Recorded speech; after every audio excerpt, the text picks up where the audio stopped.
friend. I want to show you what I'm doing. Okay. That's at 30-something PSI. That's the pot. So it's probably a little less inside here. This is a fender for a 78 Ford Bronco that I'm doing. And I want you to see that I'm keeping the galvanizing intact on this. Now the black stuff is not the galvanizing, but here's something right here that I just did. The galvanizing remains intact. And it's probably 25 at the most coming out of the hose here, PSI.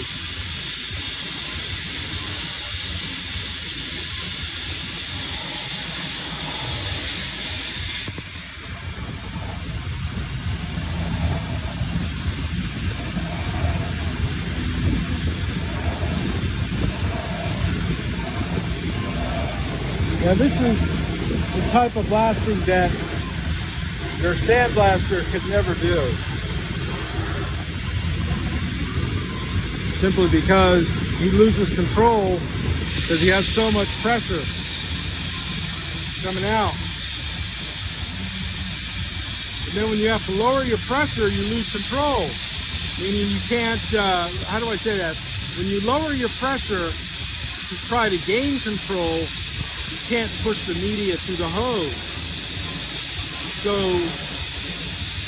you got to do this. You got to have a lightweight blasting media.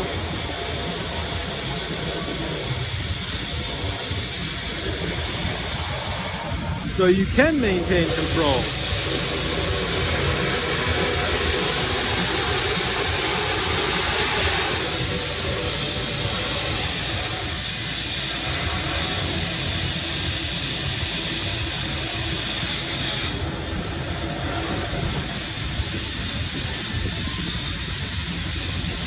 Now the red decklid behind this fender,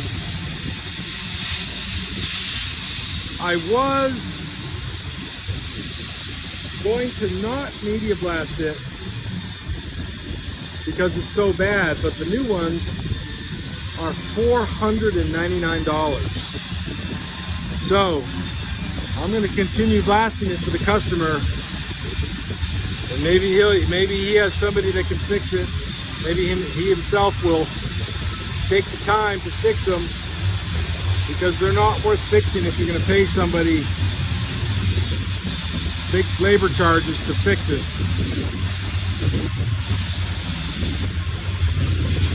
So I'll put it back in there. I'm going to be media blasting it.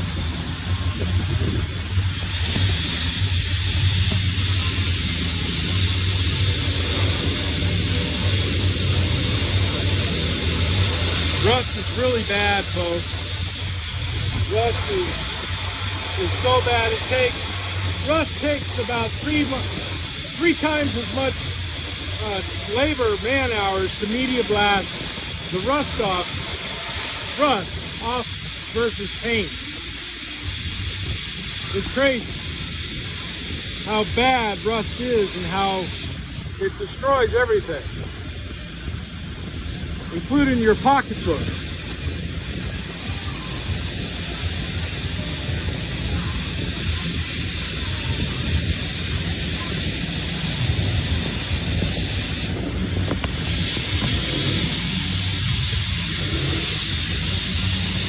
But some things we have to blast because they do not make new ones. And when they make new ones like that decklid back there, it might be more cost effective to buy a new one versus trying to fix it. If you can locate somebody to do the work and you're willing to write the checks. That's really what it all comes down to, guys and gals.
pretty good paint. This stuff does not want to come off.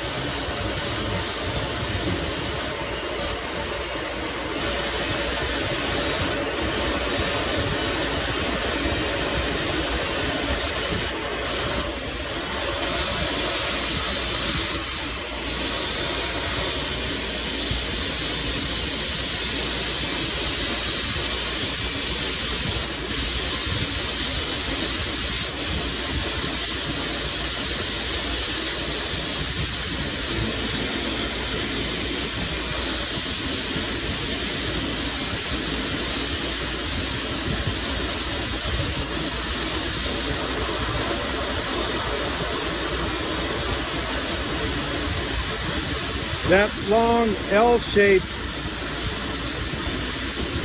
item in the glass cabinet, that is a Porsche 928 rear lower control arm. The galvanizing, most of it remains intact. Some of it does come off in this blasting process, especially if it had a lot of goo and goop on it. Then it becomes problematic and tough to remove.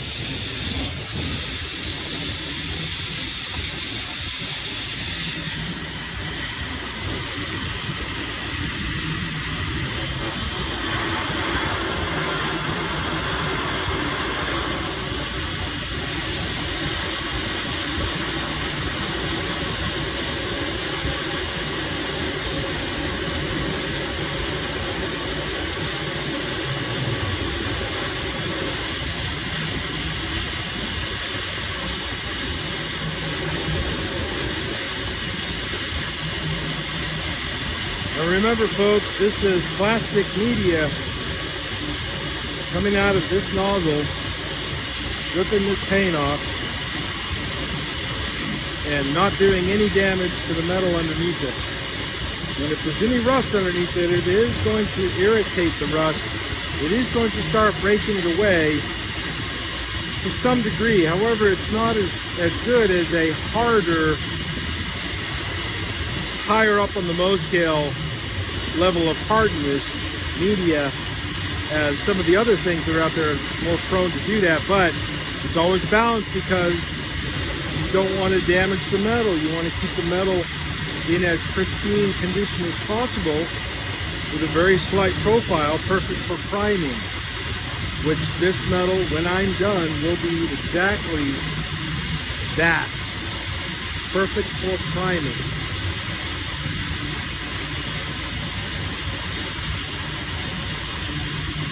Now I may turn the pressure up about 8 psi here in a little bit, just to try to break up this paint a little bit more quickly.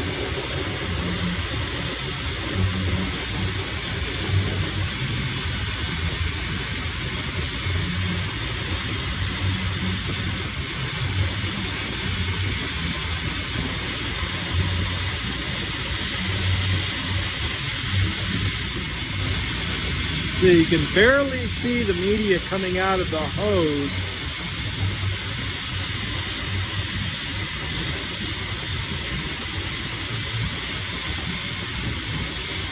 Which is really ideal. That's the balance that we need to achieve to really conduct efficient blasting operations. Now sometimes what just happened there is the media won't flow anymore, so I have to stop, repressurize the pot,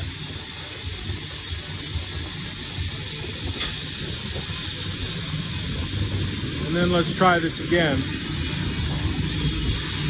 Sometimes media gets clogged up in the valving at the bottom of the blasting pot, and you just have to repressurize it and send it on its way as it's doing right now.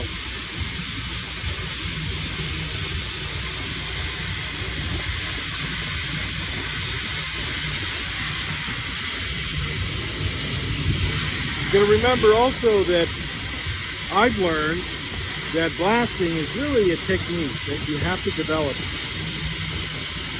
And thank goodness I've had the ability and the opportunities to develop this blasting processes since 2002.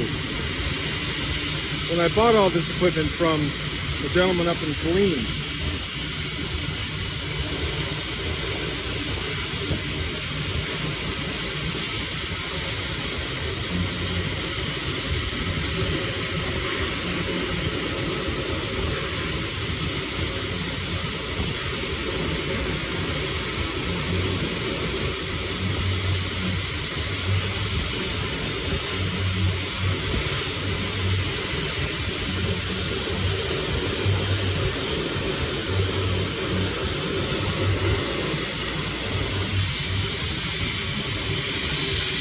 Well, I think you all get the gist of this. So I'm going to sign off. Cheers. Be good, everybody.